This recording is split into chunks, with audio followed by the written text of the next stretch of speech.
This is a great question. This is from Joan. Hi, Father Adams, from Texas. I can never pronounce the name, so anybody who wants to help me with that, Nakagdoches. So you guys, get me on that one. Teach me how to say that word, because I should probably learn that. Would priests have their own relics, especially if they moved from parishes or if they've been in a church for a long time? Can relics be acquired now for an altar? Seen a relic presentation, and some relics were dirt, wood, etc. Who decided what could be a relic, or that touching a relic with an appropriate object would be special? How did this get started? Wonderful, wonderful question. I'm going to do my best to answer each one of those questions. There are some priests who, for whatever reason, collect relics. I don't personally. I have a few that people have given me, and I use them for prayer. So I put them, like, if I have to go say mass somewhere, like a hotel room, or if I have to say mass in my home or something, I'll make sure there's a relic under the altar, because it makes it a little bit more sacred. But yeah, some priests do have relics. A lot of them do. But really, we shouldn't be taking them from the parish. So if they belong to the parish, that's where they stay. If you personally have them, that's your personal stuff. But if they belong to the parish, they ought to stay at the parish. Can relics be acquired now for an altar? Yes, they can. And that's actually done in Rome through the Congregation of Saints. So if you want a first-class relic, which means a piece of the body of a martyr or a saint, you can write the Congregation of Saints in Rome as a priest, and you can make a petition. And if they grant it, they'll send you a relic with documentation. So this is kind of tying into that next thing.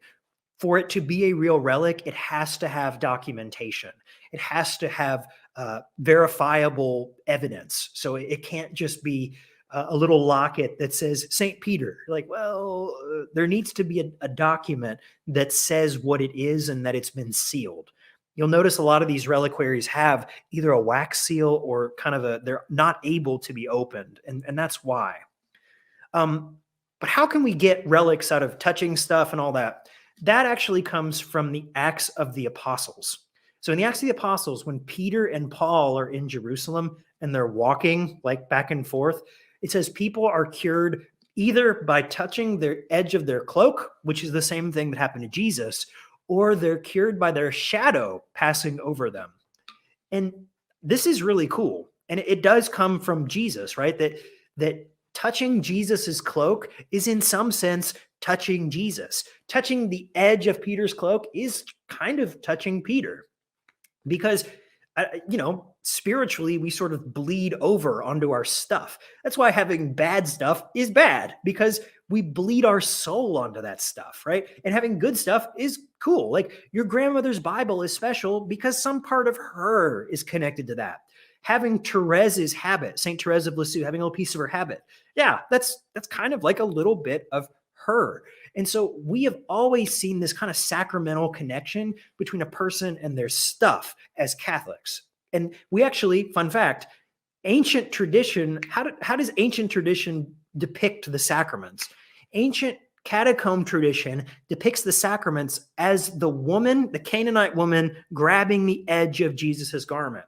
So in the sacraments themselves, you and I, sort of touch the edge of Jesus's garment. Yes, the Eucharist really is Jesus, but it's still not the same thing as meeting him in the flesh, right? So even in the Eucharist, we touch Jesus, yes, but we touch that edge of his garment. So this is where the idea of relics come from. They're sort of like a spin-off of the sacraments and sacramentals of the church. So hope that's helpful.